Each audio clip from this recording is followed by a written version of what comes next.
Are working on redrawing Louisiana's congressional map, with some changes coming to the one plan that is advancing. Senate Bill 121 would create only one majority black district.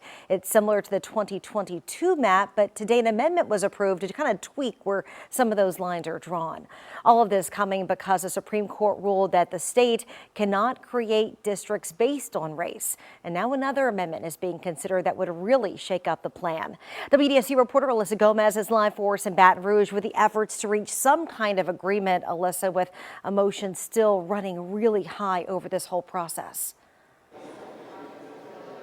Yeah, Randy, the author behind that map, Senator Jay Morris, started before the Senate today breaking down that map and, like you said, arguing once again that this map is very similar to the map of 2022, saying that it can hold up against the Supreme Court despite it previously being challenged by a lower court. Senator Morris also acknowledged that he believes in Republican ideals and policies, and yeah, this map is drawn to Republican advantage. An amendment that he proposed today slightly alters the map to move some of St. Landry Parish into District 5. Senator Royce Duplessis argued that race cannot be the predominant factor, but that it can be considered to a certain extent.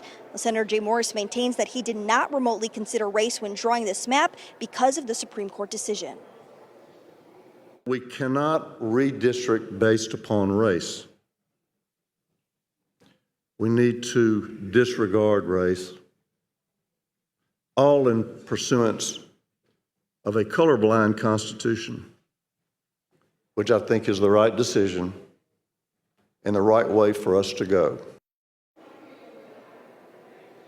Now, another interesting thing to note about Senate Bill 121 is that when it was first proposed by Morris, that bill did break down the districts by race. These amendments that he's proposing now do not do so. They only break it down by party. There is another amendment it's being taken up right now, proposed by Senator Ed Price. So we're going to pop back into that meeting and bring you more updates later here on WDSU. But for now, Alyssa Gomez in Baton Rouge, WDSU News. Alyssa,